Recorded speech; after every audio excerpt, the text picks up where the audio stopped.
So, after several weeks of almost complete radio silence from 21 Pilots, they have just kind of randomly released the official track list for their upcoming album, Breach. Now, there have been a number of leaked track lists which have been circulating around prior to this, so it is interesting to compare what songs were predicted to be on the album against what songs are actually going to be on the album, and I'll get into that more in a minute. But to kind of combat all of that, to combat the leaks, we have the official track list now, and it doesn't appear to be a fake leaked track list, at least so it seems for the time being. There are some people who are saying that perhaps this is just a clue leading us somewhere else. These titles are supposedly cryptic and not actually the real track list. They're anagrams for something else.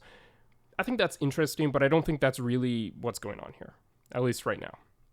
Maybe somewhere down the road, there'll be more compelling evidence that comes out that will convince me otherwise, but for now, I don't see any reason to believe that this won't be the official track list for Breach. And there's several important parts about this track list, which I think it's important to take note of and draw attention to. But before we get into that, let's look at the track list itself. It consists of 13 tracks, as did the album Clancy, which is quite surprising. I personally believed this album would at most contain 11 tracks, kind of going along the idea of the 11 tracks hinted at by Tyler's cryptic tweet back during the Clancy era, which, according to this, was not in any way related to a track list. Perhaps it had something to do with another aspect of the story that we haven't quite understood yet, or perhaps he was simply just messing with us as he claimed in the moment. So there are 13 tracks, and they are as follows: City Walls, Raw Fear, Drum Show, Garbage, The Contract, which we've heard already, Downstairs, Robot Voices, Center Mass, Cottonwood,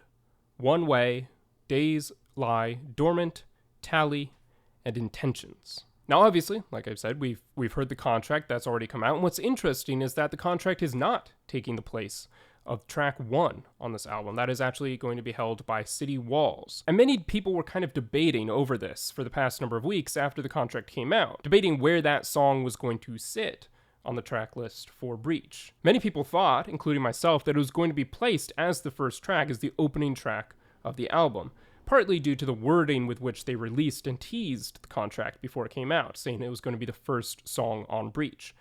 It seems clear now that what they meant was it was going to be the first song released on Breach, or the first released song on Breach, or whatever, however you might want to phrase that. But clearly, it is not the opening track, it is track 5, which itself raises some interesting questions, because if The Contract picks up right after Paladin Straight leaves off, as we saw in the music video, and that's part of the reason why I thought it had to be track number 1, because it picks up where track 13, the final track of Clancy, left off. It just continues directly from the end of Clancy. So since that's not the case, since it's track 5, what is happening for these first 4 tracks? Are they going to be lore related? I mean, probably they are. The song City Walls seems to be pretty explicitly related or tied into the concept of Dima, the city of Dima, and its huge insurmountable walls. So what is going to happen in the story from tracks 1 to 5 in this gap between Paladin Straight and The Contract? Obviously, one likely idea is that those will be focused in some way on the Torchbearer or the Banditos and their experience of events as Clancy goes up and climbs the tower and faces Nico. Another possibility is that these are some kind of flashback, right? Something looking back at the story, maybe filling in some gaps in the story that we haven't really had explained before, that Clancy kind of is remembering or thinking about as he climbs the tower, or even just previously. It wouldn't necessarily need to be placed in the context of Clancy's experience in that gap between Paladin Straight and The Contract, but also just for us as an audience member being able to see these flashbacks, setting the stage as we go forward into The Contract and then into the rest of the album. But the idea of it being focused on the Torchbearer and the Banditos does make a lot of sense, because that isn't really an aspect of that moment in the story that we get to see. We last see the Torchbearer looking up at Clancy climb the tower, and that's right before the minute of silence occurs in Paladin Straight. We have that gap, as I've talked about before. So it could very easily be focused on the Torchbearer, and we also have a song called Drum Show. You know, we know who the drummer is in the band, and in the story even, the Torchbearer is the drummer. So that could be very much a song focused on the Torchbearer and so on. But obviously, it's impossible to say right now We'll have to wait and see. Now, there's also the song Garbage, and some people are speculating that this song is going to be focused around Trash the Dragon, or at the very least the concept of trash dragons, which we know to be vultures, and the terminology that the citizens of Dima and the bishops of Dima refer to the vultures around their city. They are the trash dragons. So perhaps that song's going to be in some way related to that. There could also be an idea that within this concept of vialism, people believe that corpses, which cannot be used as vessels, which are not the glorious gone, but just other corpses separate from that, are considered trash. And so the vultures are these trash dragons, these dragons who feed on the trash. And so the garbage is what, kind of the vialistic terminology for people who have died through other means rather than the method of self-sacrifice found in vialism. Perhaps. That's pure speculation. I have no idea. But just on first glance, that did stand out to me as a possibility. And then we have the song, track 6, Downstairs. In one of the letters released during the Clancy tour, one of those FPE event letters, one of the members of the bishop's, workforce, who very closely work on the practices of vialism, describes how he goes underground, goes downstairs, below the towers, below where they practice their rituals of vialism, and that's where he deals in death, where he works in death. That was a very important and interesting letter, which I went through and talked about a bit during a closer look that I did at some of those letters from the Clancy tour. And that was the first thing that comes to mind when I see the title of this song, that it could be focused on going downstairs and looking at and uncovering what is actually going on in those rituals, underneath the rituals, in those vaults and the crypts below that. What actually is going on when people's hands are stained black, as we've seen since Blurry Face. What does that mean? What's actually going on there? That could be revealed in a song like this. Robot Voices is a very intriguing title, and the first thing that I thought of when I read that was the sort of AI-generated text-to-speech voice that was used when they were teasing the contract. Obviously, when that voice was pitched up, it was revealed to not be Tyler Joseph's voice, as the voice of Blurry Face has been throughout the entire era, or the entire story, throughout the lore, all these songs. The pitched-down voice has always been Tyler's, even in Paladin Straight. But when they were teasing the contract, they used a different voice that was much more robotic sounding. And perhaps that was hinting at this song here and what role that has to play in the story. Those are just a couple of things which jumped out to me initially. Obviously, there are 13 or 12 brand new song titles to look at and consider.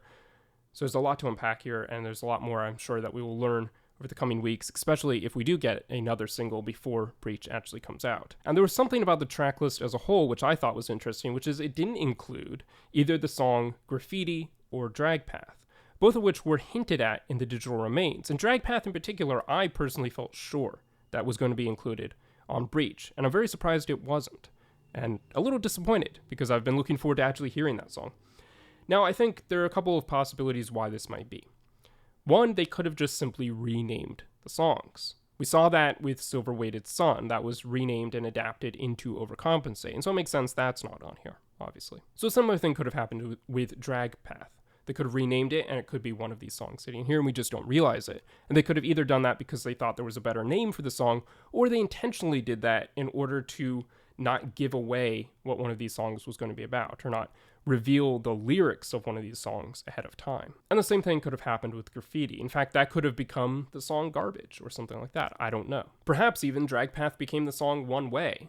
That title seems to indicate a theme that is somewhat similar to Drag Path, but who knows. But also, it could just simply be that those were indeed nothing more than scrapped songs. And the band wanted to give us a look at that, because that's part of what the digital remains was about, but it wasn't really something that was supposed to be teasing a new song that was coming later. It was more just a little bit of bonus lyrics that we got to see as part of that deluxe version of Clancy, if you will, even though that's not exactly what it was, but more just the expanded release of the booklet for Clancy in the digital remains. And another thing that I think it's important to point out about this track list, as we're sitting here looking at it before having heard any of these songs, is that it's very likely not all of these, in fact, probably about half of these, aren't necessarily going to be explicitly related to the lore. I remember when we were looking at the track list for Clancy before that one came out, and thinking that album was going to be the end of the story. And I remember looking at it and thinking, how many of these were probably related to the lore in some way, and then it turned out that they weren't, at least not explicitly. Routines in the Night is a prime example of this. I was convinced that song was going to be about the banditos planning out the attack on the city of Dima before it happened or something like that, or training in the camp before marching on the city, and then it wasn't about that at all. And that's not to say the song wasn't related to the lore, but it wasn't in the way I expected, and it wasn't quite as explicitly part of the overall narrative and story. I do somewhat expect that there will be more songs which relate to the lore in that way on this album, Breach, than there were on Clancy. I think that's probably a fair expectation, given that this is, in fact, the end, and it is the second half of Clancy, and it is more focused on the story as a whole rather than Clancy as an individual. But it's hard to say at this moment. It is also likely that one of these songs, one of these 13, will be a song written to his wife, Jenna, because there always has been on these albums ever since Blurryface. So I'm curious to find out which one that is. Right now, I think my prediction for that song would be it's either Center Mass, Cottonwood, or Days Lie Dormant. Cottonwood in particular seems to kind of stand out and not quite fit in to this story, but it could be something that relates to their story as a couple or something like that. But again, I've been terrible at predicting which ones they are in the past. Obviously, Tear in My Heart is a bit more obvious, but Smithereens, Formidable, The Craving, none of those necessarily reveal themselves as that kind of song right off the bat, just looking at the title alone. And of course, in track 13, we have Intentions, the closing song of this album, and I'm sure it will be an incredible closer, and I'm very excited to hear that one as well. With that being said, this was just a brief update on this new track list, which was just revealed. It's very exciting to have an official confirmed track list for this upcoming album, and it's very exciting that there are 13 songs. I certainly did not expect that would be the case. Let me know in the comments which song you think will be written for his wife, and which song you think will be the next single off of the album, if we do get any more before Breach comes out in September. And as always, don't forget to subscribe for more music commentary and reviews.